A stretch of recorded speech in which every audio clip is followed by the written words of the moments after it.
Most recently, he was appointed interim president at George Washington University in our nation's capital, retiring there in 2023. These positions have given him a unique understanding of campus unrest and the turmoil unfolding across the country.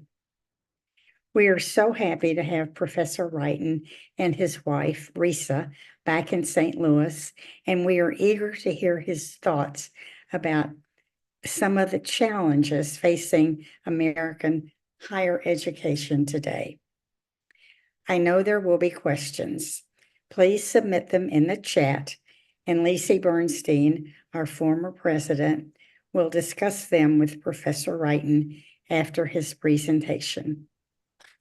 Take it away, Mark. Thank you very much, Barbara, and thank you to Women's Voices for inviting me. I've had extensive experience in academic institutions.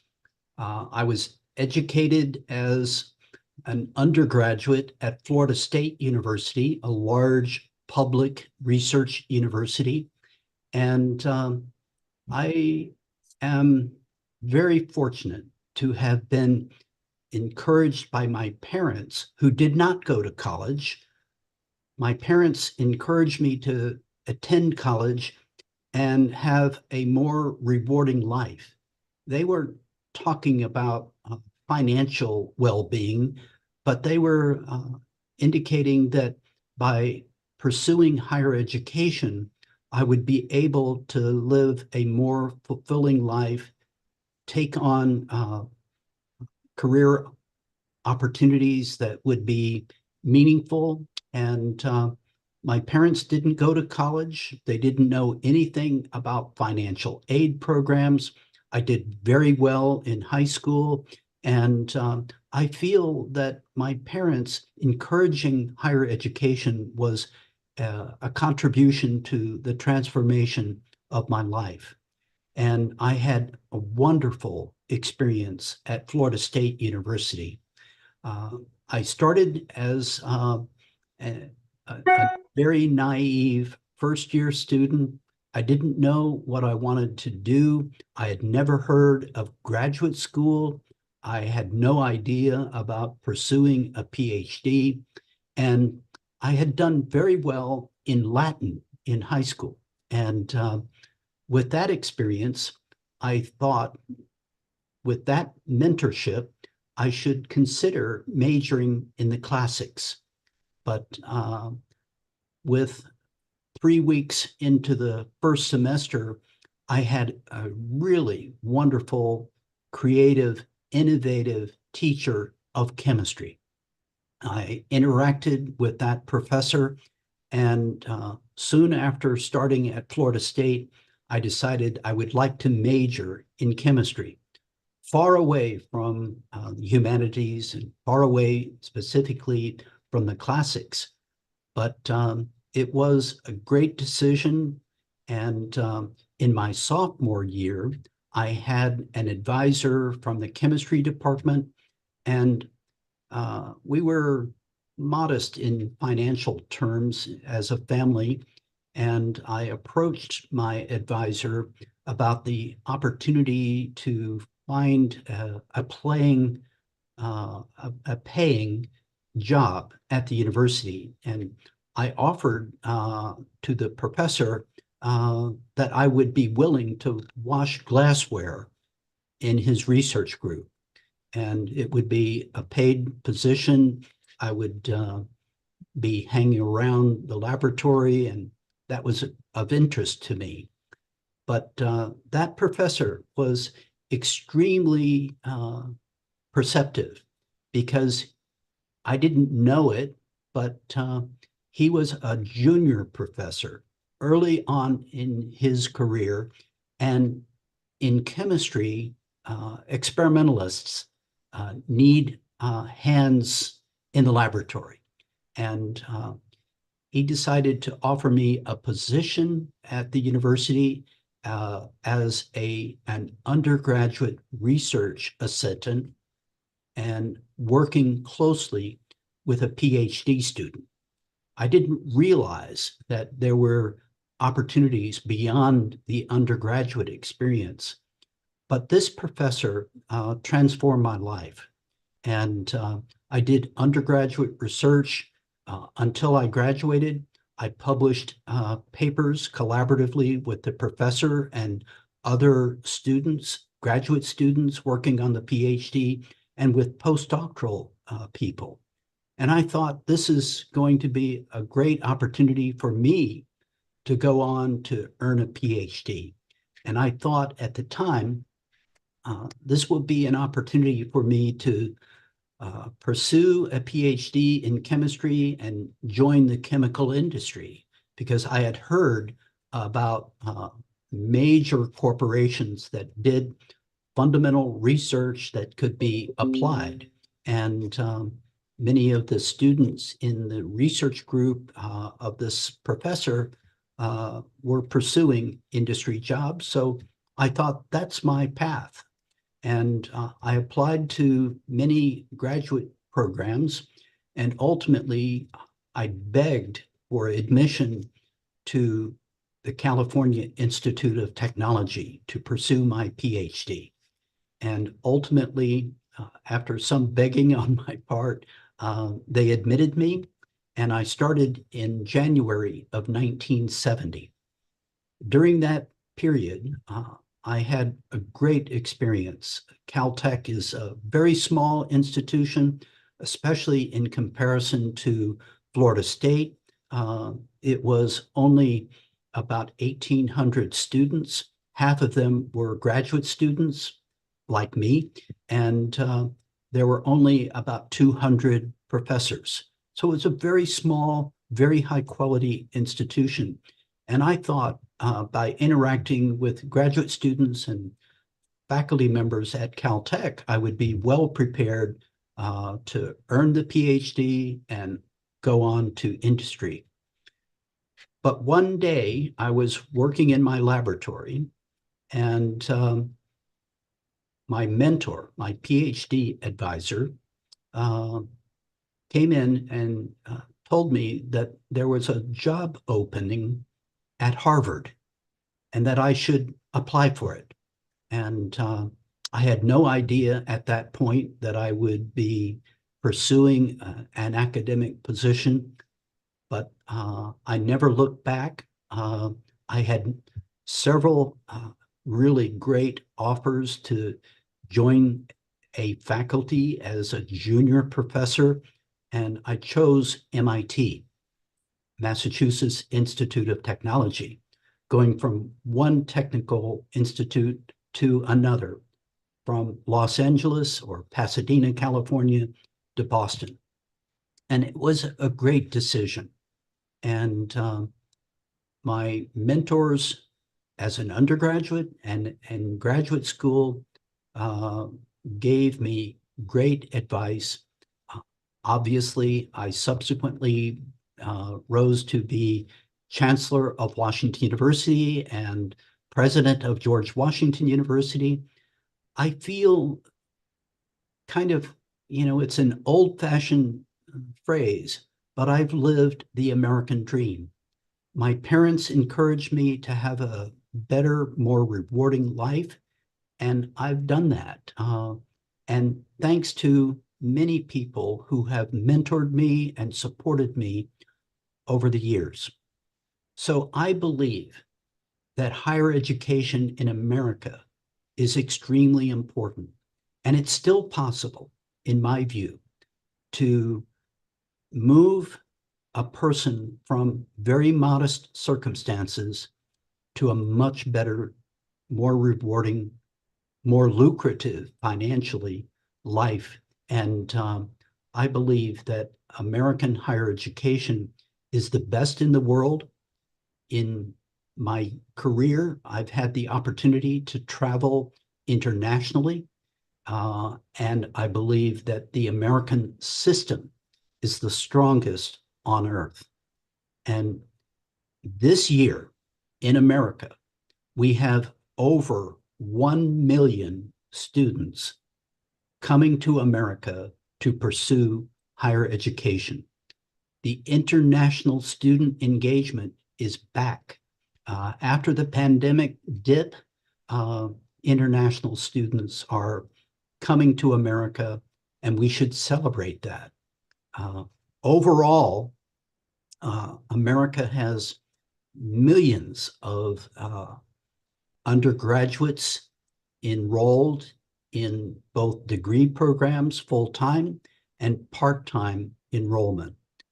Over half of the about 18 million undergraduate enrolled are full-time students.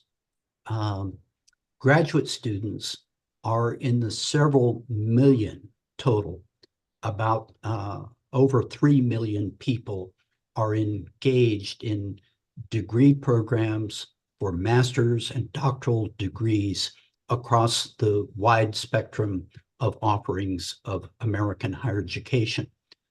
There are about 4,000 institutions of higher education in America, and there is very significant employment in higher education.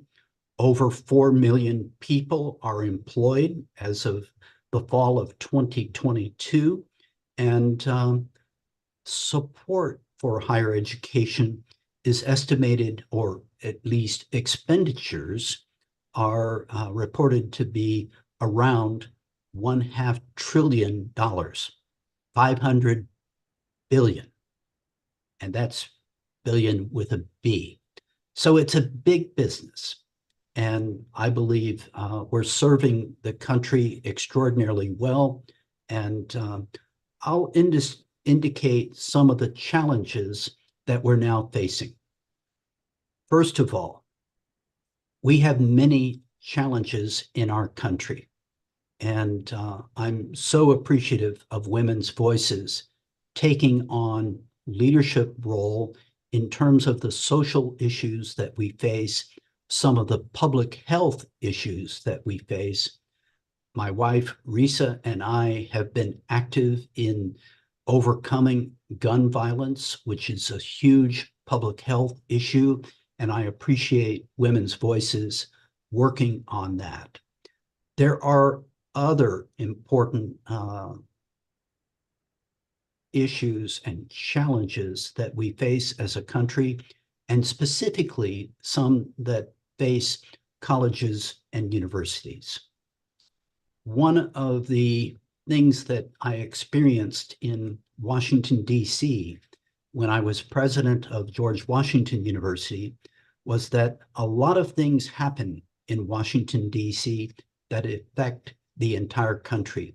And it's also possible to rub shoulders with people who are affecting our future. And during my tenure as president of George Washington University, Supreme Court issued two important decisions. One, overruling the rights of women to have abortions, and one to overcome the affirmative action programs of many colleges and universities. These decisions were met with strong protest, and I saw the activism right in front of me. The Supreme Court building is very beautiful, and when adverse decisions affect people across the country, there is a lot of activity around that building. And those two decisions have led to many challenges. And I see that Women's Voices is working proactively to, here in Missouri, to overcome the challenges associated with reproduction rights of women here in Missouri. I think that these two decisions affected many colleges and universities. I returned to St. Louis at the end of June last summer, June 30th, 2023. I'm so glad that I wrapped up as president of GW at that time, and I was not a president or chancellor on October 7th and in the aftermath. The October 7th tragedy in Israel was devastating, obviously, for Israel.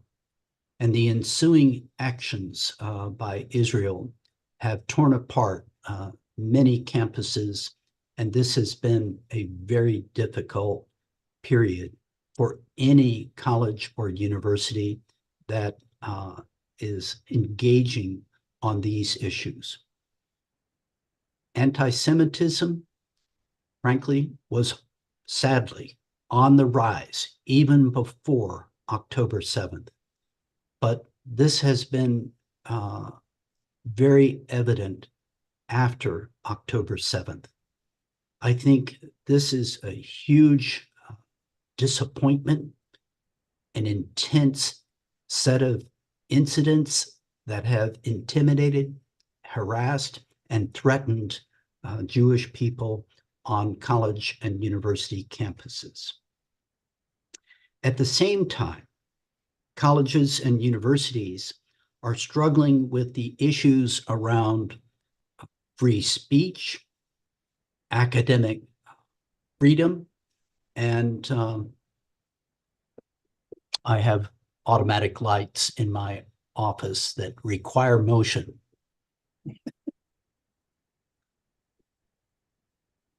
I really need to move. Thank you. But free speech, academic freedom are very important to academic institutions. And I'm strongly in favor of these two, academic freedom and free speech.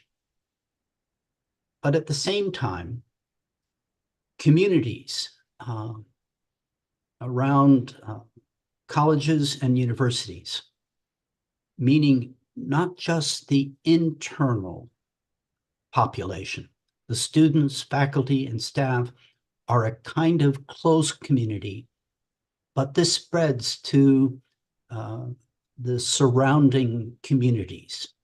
And we need to articulate our strong values and commit to those values. And communities who have prepared for differences of opinion, differences of political views, they have been better served in this turbulent time in the war in Israel. And I think Washington University here in St. Louis has done a very fine job. Even before October 7th, the university undertook a program called Dialogue Across Difference. Dialogue Across Difference is now embraced broadly at Washington University, and people are able to discuss their differing views and their political views, their values. And I think this has served us very well. Even so, there have been disruptions here on the campus, and not nearly as intense as on the East Coast, certainly, but still nonetheless, subverting this notion that we embrace the values of academic freedom, freedom of speech. One of the things that is very confusing is that people are concerned about so-called hate speech. Is hate speech protected by the Constitution? I'm not a legal expert, but I've listened to legal experts, and it turns out that hate speech, according to legal experts, hate speech is in fact protected by the Constitution of the United States. However, communities can form their own values and develop policies to implement their values when disrupting hate speech occurs. And that's the case here at Washington University. When there is a disruption of operations, the activists can be removed, arrested, suspended, put on probation.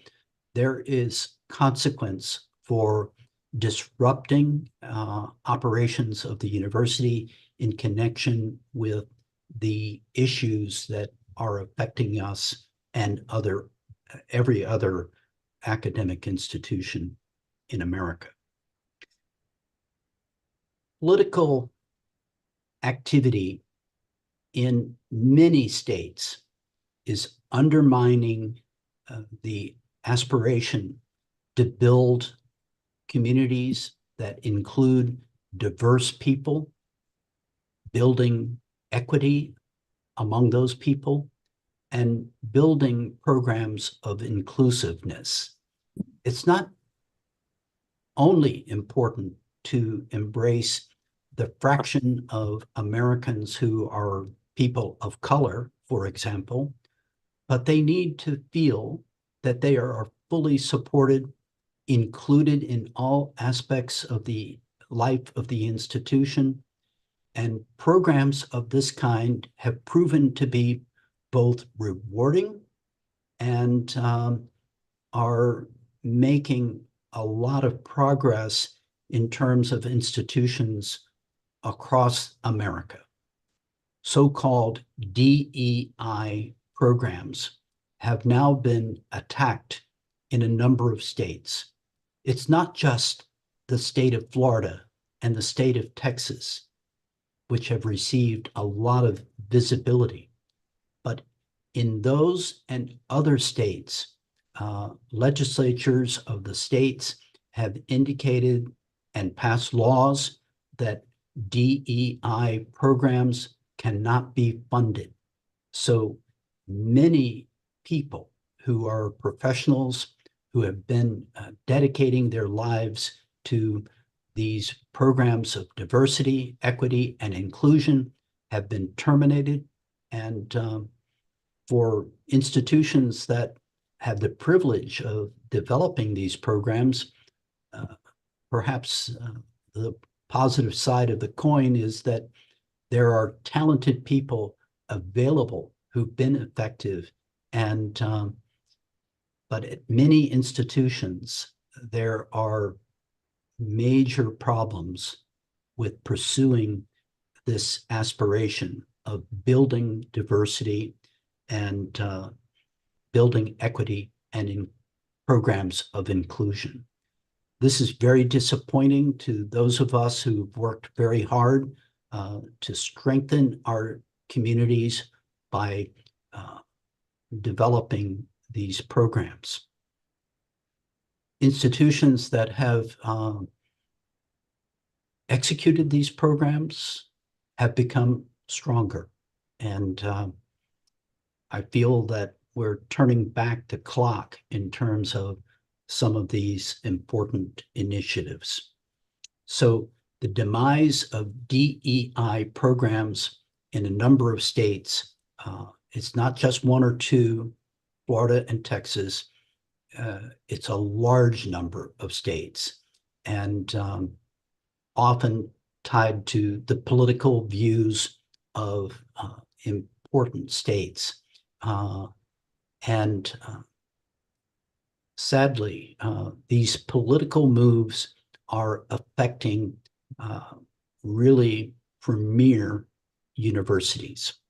When you look at the states of Florida and Texas alone, there are really outstanding public universities that are affected by these state laws these results are very negative. In North Carolina, which has one of the most outstanding public universities, the University of North Carolina at Chapel Hill, has been politicized to a very significant extent. And even in the state of Missouri, there have been bills introduced both in the House and the Senate of the state legislature that will curtail DEI programs. So far as I understand, I just checked this morning, none of these bills have been passed. No laws have been introduced in the state of Missouri. But as you know, the political circumstances here in Missouri seem to be ripe for attacks on DEI programs. I think when I counted the number of bills, it was about 4 each in the House and the Senate. So this is a very serious development for higher education. In my preamble, in the brief overview of what I would talk about, I mentioned that I would talk about both political and financial issues. And these issues are not just affecting, financial issues are not just affecting smaller colleges and universities. It's affecting many premier institutions as well. Just a couple of weeks ago, the president of the University of Arizona, who had built up a very large annual deficit, was pressured by the governor of Arizona to resign his presidency and move out as soon as a successor could be named. The University of Arizona has been long the flagship institution of Arizona, and losing a president from that university for financial reasons is certainly a huge challenge. The University of Arizona is one of the 71 universities that is in the Association of American Universities. That's the AAU. It is both prestigious and meaningful to be in the AAU. Washington University in St. Louis has been a member since the 1920s, and it includes all the usual suspects: MIT, Caltech, even George Washington University was recently invited during my presidency to be a member of the AAU.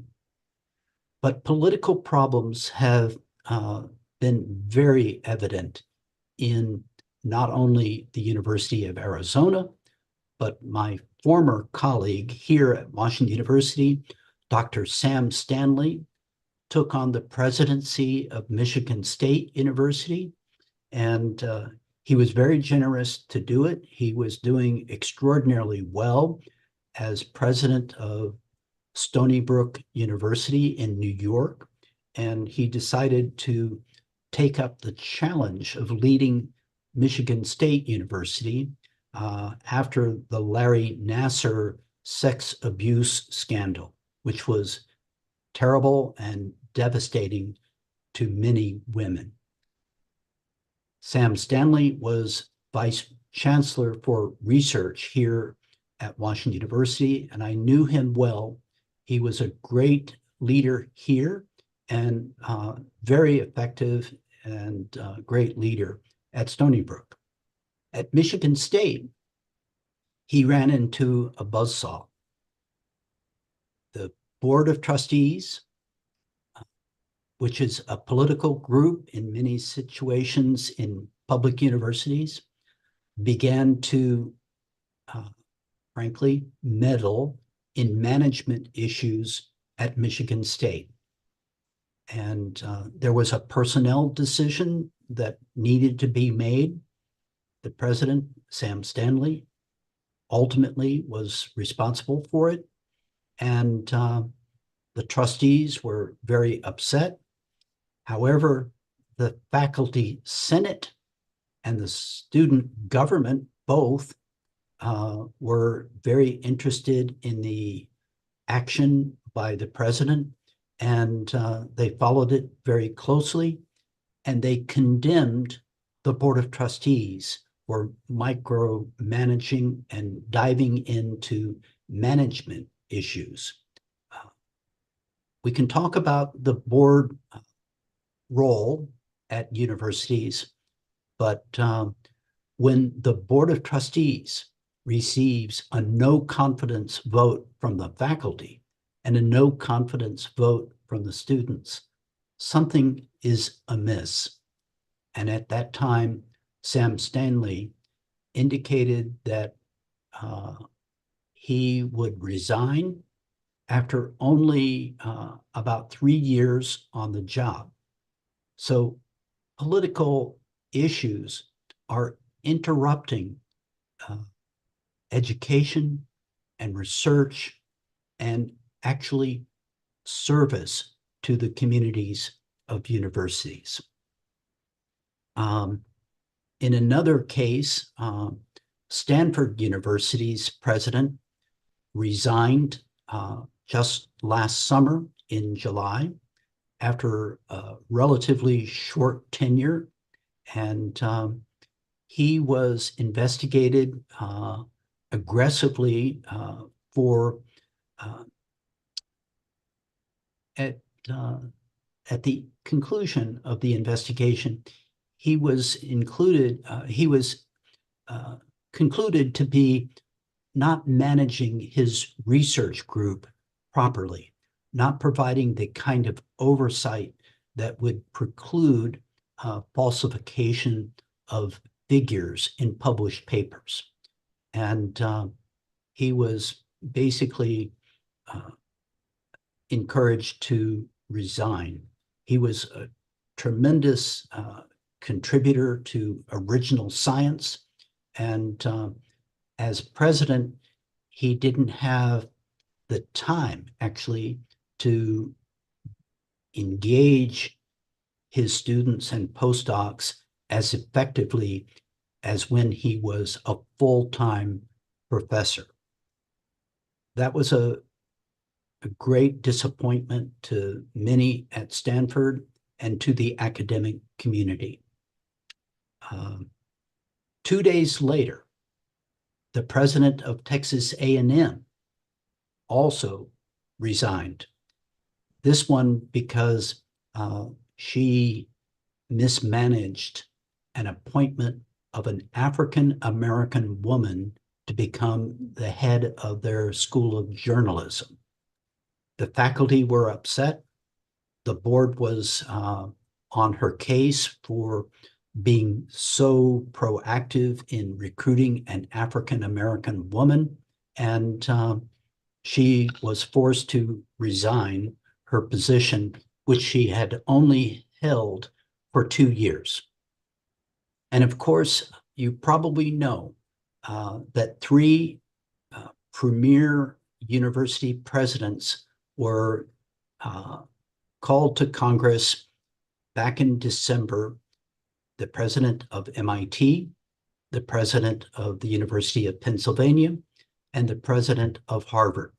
And frankly speaking, from my perspective, they did not do a great job in defending their institution, their policies and actions in terms of overcoming anti-Semitism. It's a thorny, difficult problem, and they did not show the right sensitivity to the questioner in terms of what was going on on their campus.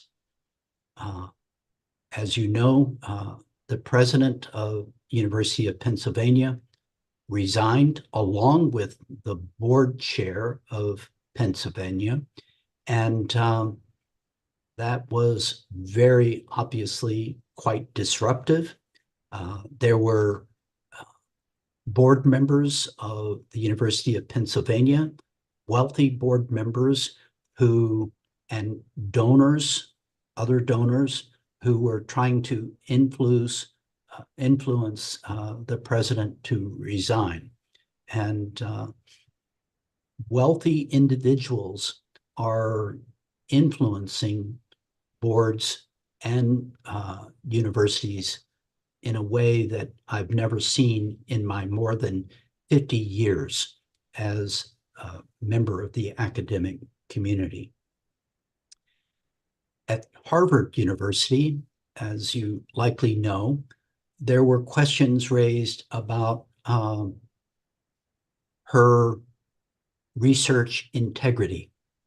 And she had been investigated, and some shortcomings were revealed, and they were in the midst of being corrected. And she was basically forced to resign in early January of this year, just about 1 month after the testimony in Congress. The president of MIT was embraced by the executive committee of MIT's board. I serve on the MIT board, and I know that Sally Kornbluth is an outstanding person, and she has my strong support as a contributor as president of MIT. By the way, I spent 23 years at MIT, the last 5 as provost of MIT. So I know that system very well. And being on the board, I've had a good look at many of the issues that are affecting boards and presidents at this time. So there are many challenges, and even for the most outstanding universities. But with Michigan State, Arizona, the University of Arizona, Stanford, Texas A&M, University of Pennsylvania, Harvard University, the University of North Carolina, these are all AAU universities, the premier research universities of America. Together, these 71 universities have 2/3 of the $55 billion that goes to research at academic institutions. So something is happening, and it's very disappointing to see this disruption in higher education consequence for America and the world. Many institutions are on the ropes financially, and many have suffered decline and closure or merger. But the premier universities are in no danger in terms of having to close their doors. But I think we're going to see a shakeout among liberal arts colleges, which is a unique aspect of American higher education. Many liberal arts colleges are in rural areas, and that's an opportunity for those communities to have academic institutions. But frankly, the students want to be, young people largely want to be in urban areas. St. Louis, Washington, D.C., New York, Boston, San Francisco, LA, places like that. So I think we're going to see a shakeout among liberal arts colleges in America. Some will thrive, especially those who have great,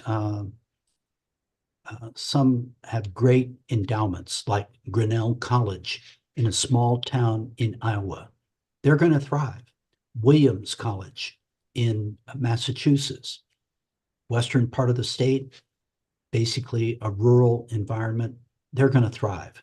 They have huge endowment as well. So I've indicated some challenges stemming from Supreme Court action, the war in Gaza and Israel, and issues around financial constraints, and certainly political intrusion from governors and state legislatures on the actions of universities. I think we need to return to a focus on teaching and research and making America better by educating the future generations of our country. We need to continue to embrace a commitment to include all Americans in higher education. People talk about the enrollment cliff.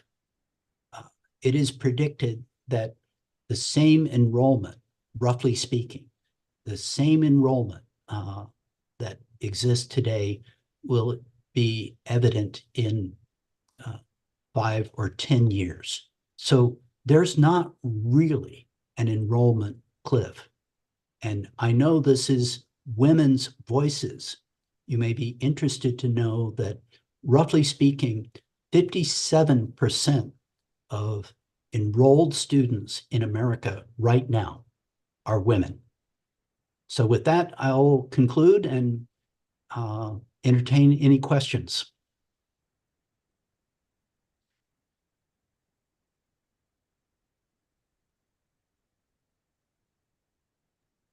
Oh, thank you, Dr. Wrighton, for a very interesting and thought-provoking presentation. We do have some questions in the chat.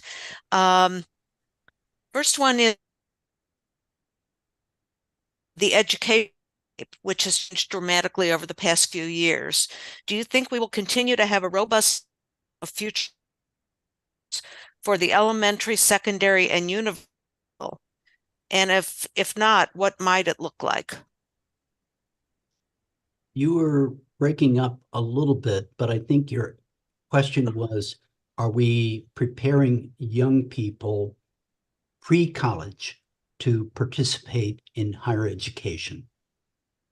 I think it's more about will we have a robust pipeline of future educators for elementary, secondary, and university? Well, I think higher education is in good shape. There are a lot of people who are very talented and are available to fill faculty positions, be research leaders, and leading educators.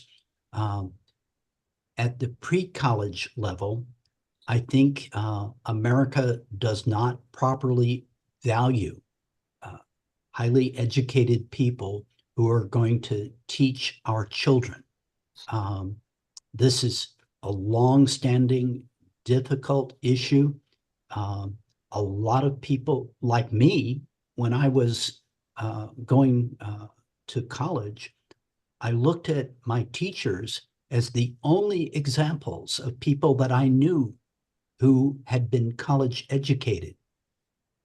The teachers from even pre-public school, what people call childcare, those are critical years in terms of preparing very young people to be better educated and develop in a fruitful, successful way.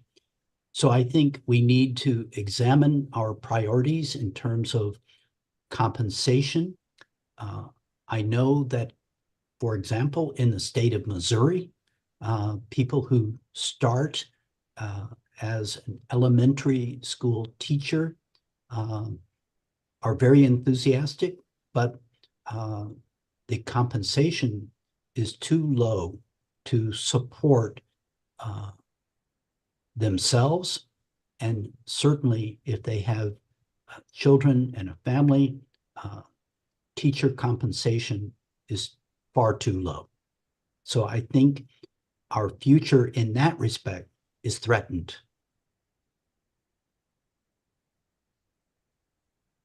Thank you. Yes, we having an educator in my family. I'm at the elementary level. I see what they do, and they certainly deserve more respect and compensation.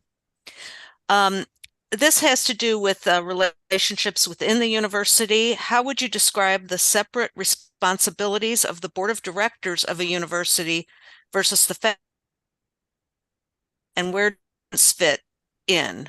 Are these separate roles defined? Well, I think the board of trustees of a university has 2 or 3 very important responsibilities.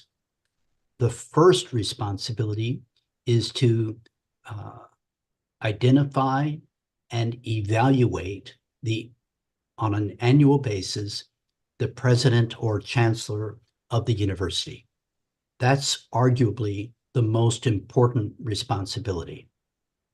And then once they make that selection and provide annual review, they should allow the president or chancellor to execute all of the administrative affairs of the university, with the exception of managing the endowment. Most colleges and universities aspire to have a significant endowment that provides financial stability. The spendable income provides compensation for faculty. It provides scholarship support. It provides the matching money that is needed for research. And it's a big responsibility.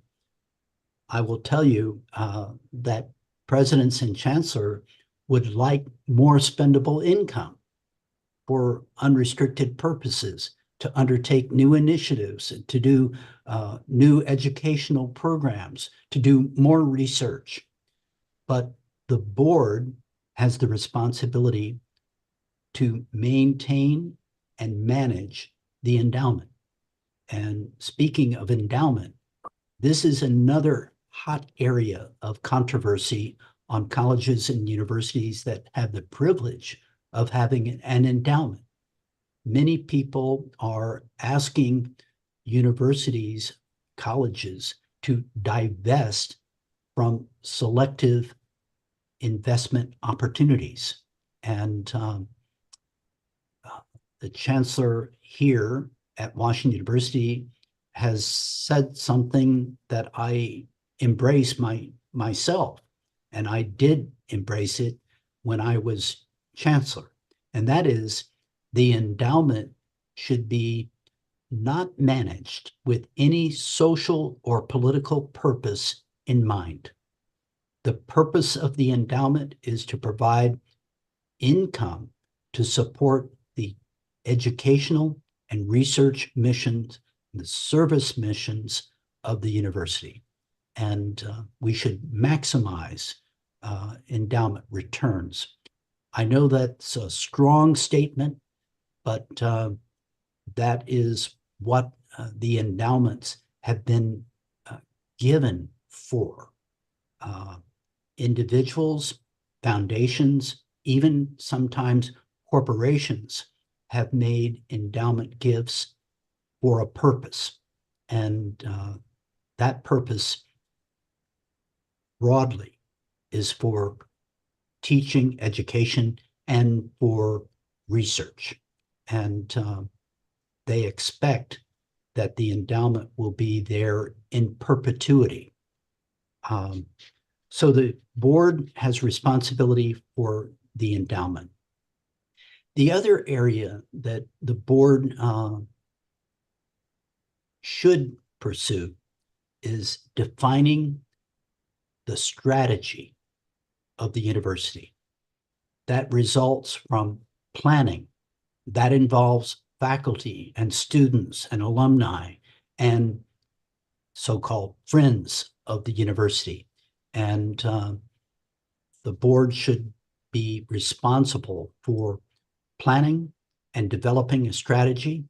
The tactics can be set out, but the administration, led by the president or chancellor, is responsible for executing the plan. So I think the definition of the board and the administration is very clear. The faculty, the students, the alumni, and the friends, all of whom are involved, need to be informed. Faculty have an important role in identifying curriculum, identifying research opportunity, and faculty should be free to pursue their area of interest in academia. People are given the privilege of working to earn a tenured position on the faculty. Assuming a tenured faculty position carries with it many responsibilities, but they retain always the opportunity to pursue their education contributions and their research contributions by themselves. And I think that's an important principle that makes American higher education so strong, so influential in the world. Thank you. We have a question. This has been very much in the news lately about student debt. What can communities do to underwrite higher education funding to make student indebtedness less of an issue? There is no question that higher education is pretty expensive, and yet only a small fraction, I don't have it at the tip of my tongue, but a relatively small number of people go to college or universities where there is a very high sticker price. Recently, a number of universities in New England have announced the sticker price, tuition, room, board, other expenses exceeding $90,000. That's inaccessible for most Americans. Only wealthy people can pay the sticker price. But what is actually paid at many of those institutions is much less than the $90,000 sticker price. And that's because among those institutions, we find many scholarship programs that are very generous. And many of the institutions that have been singled out by high sticker price have significant endowments. And at Washington University, the endowment is now large enough for the chancellor to have declared that we will be need blind in terms of admissions of undergraduates. That means people are reviewed only on the basis of merit. And we try to recruit the very most outstanding students, irrespective of whether they can pay the sticker price or not. The endowment is large enough that we can accept students, and the endowment is also large enough that the scholarship commitments do not include loans. But we're in, kind of an elite status. Many students need to borrow money, even if they go to a premier community college. And we have community colleges here in St. Louis that are outstanding. 2-year degree programs can be accessed at a very low tuition rate. but the students still must live. And, the room and board of public universities and the room and board of people who go to community colleges, which are typically not residential, their living expenses are significant. And how do they obtain them? How do they garner that money? Many of the community college students work either full-time or part-time, and it's admirable that they pursue those 2-year degree programs even while working. I know that, at the end of the day, I'm tired. I'm not interested in going to a class, even in chemistry, at 7 o'clock at night. But it's interesting to note that Pell Grant programs are very important for people who come from families with very modest income. Family income, I believe, of less than $75,000 become eligible for Pell Grants. And the federal government provides Pell Grants to the tune of $50 billion. Sorry, it's $20 billion. And Pell Grants are large enough to cover tuition at almost all community colleges in America. So it's not the sticker price associated with tuition that prevents people with modest income from going to college. It's the cost of living.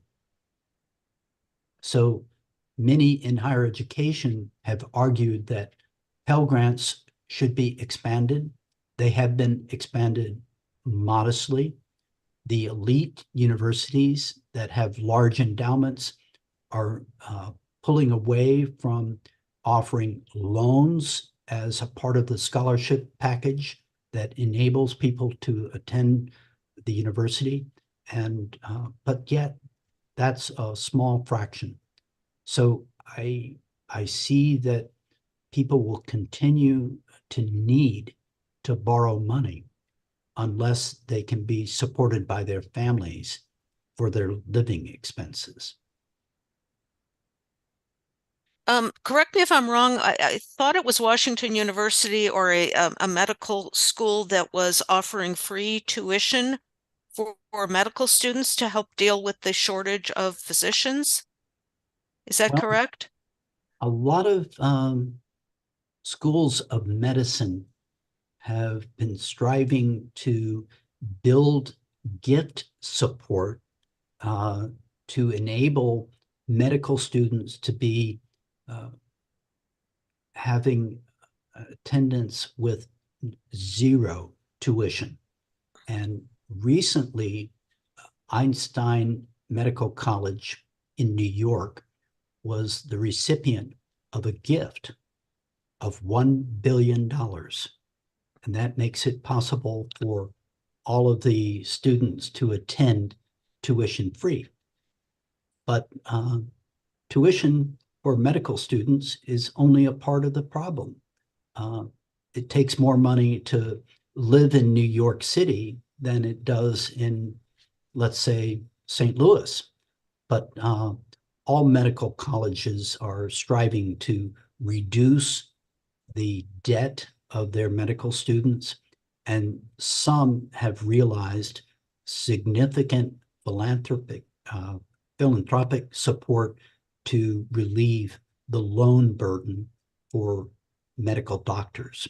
And I think that's very good. And by the way, philanthropy is, despite public confidence being eroded, philanthropy in the last 2 years was around $60 billion to higher education. And 2023, I believe, was the highest year of philanthropic support for colleges and universities. Last year was maybe second, maybe only 58 billion. So that's a very bright spot. And many people think that the premier places like Washington University, Harvard, Stanford receive all of the philanthropic support, but many colleges that are more modest are attracting mega gifts. DePaul University in Indiana has attracted a gift of $200 million from an anonymous donor. McPherson College, a small place in Kansas, has received an anonymous gift, I think, of 500 million. And so there are mega gifts, but all colleges and universities are on the prowl for a significant fraction of revenue from philanthropy. We have a natural constituency of alumni and even parents when they're able, but most people are not able to combine some fraction of the sticker price with gifts while the students are in college.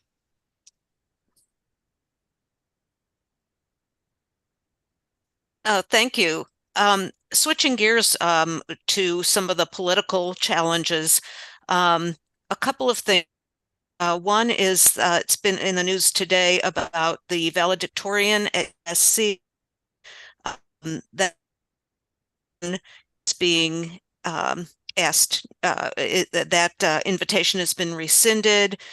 She's of Muslim descent, and the university said it was out of concern for security, but they didn't elaborate. And the other question has to do with the anti-Semitism. We have heard of instances of college students being afraid to leave their dorms just out of fear of threats and other anti-Semitic incidents. So if you can kind of weigh in on those issues. Well, sadly, what you have just mentioned is taking place at many instances and many institutions across the country. The president of USC is an outstanding leader, Carol Holt, and she was chancellor of the University of North Carolina. She was recruited to USC, I believe, successfully, in part because North Carolina was edging into political problems in the state legislature, and USC is a private university.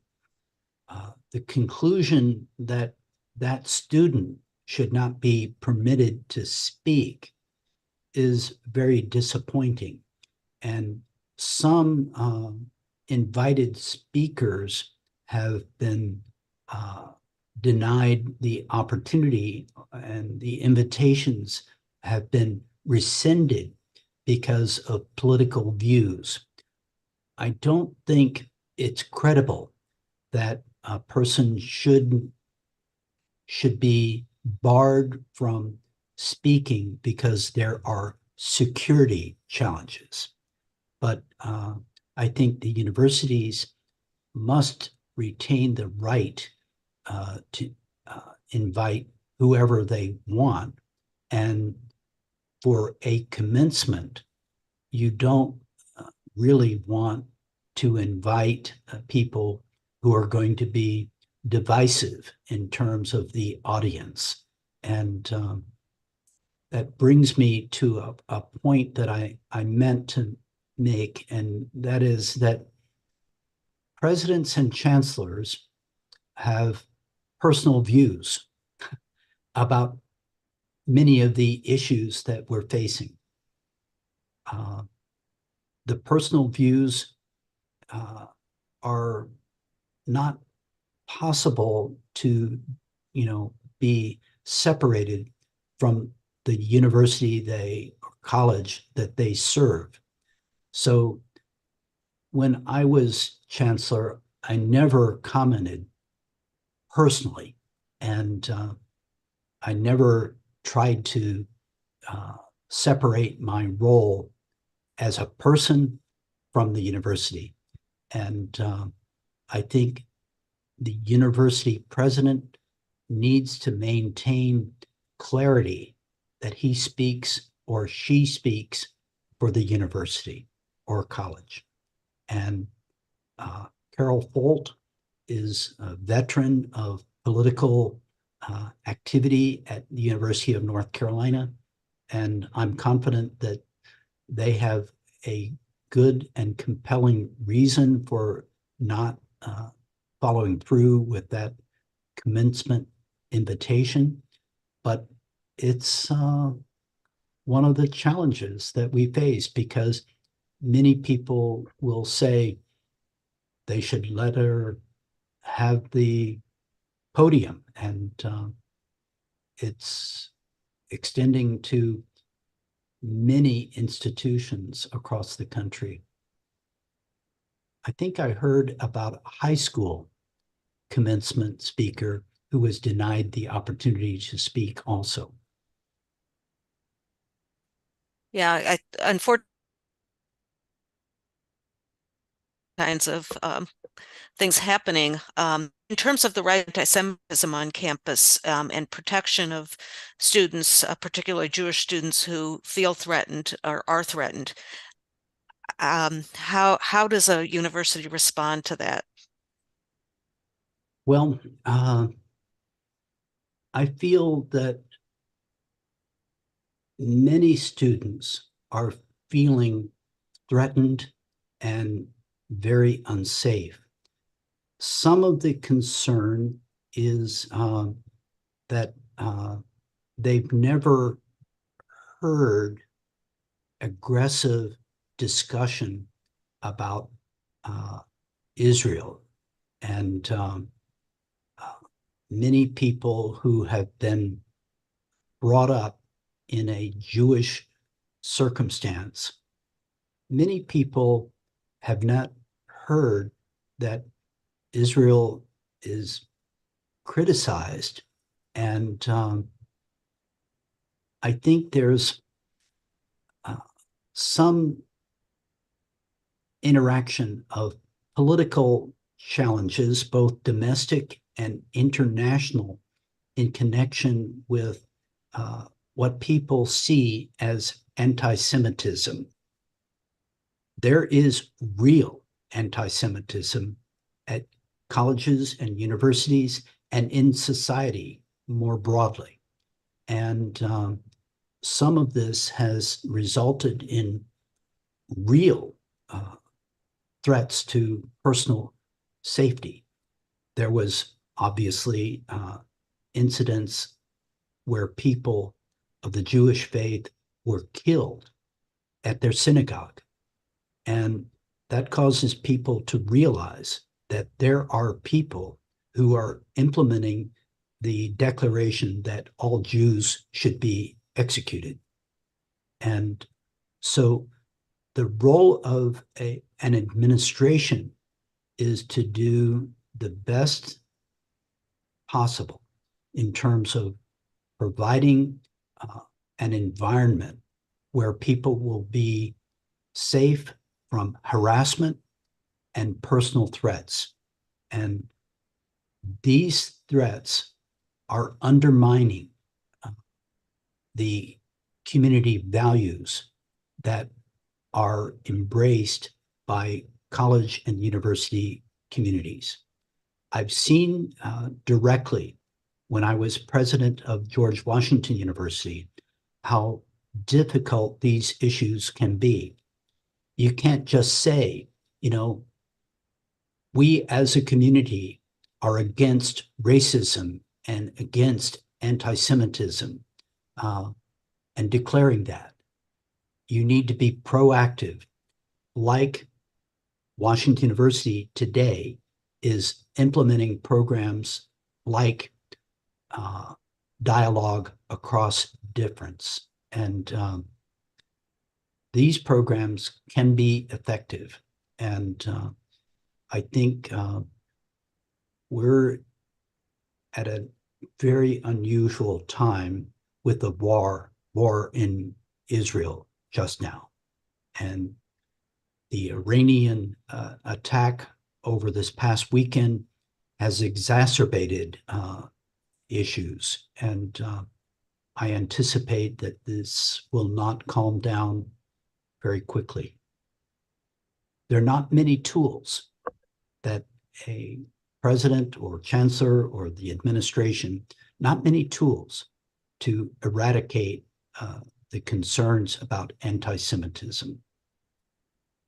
It's in the minds and hearts of people, and it's as difficult a problem as any that we face in society. Thank you very much. I think we've gone over a little bit, so we appreciate your staying a little bit longer, and thank you very much for an interesting and compelling and a lot of food for thought for all of us. So thank you very much. All right, great.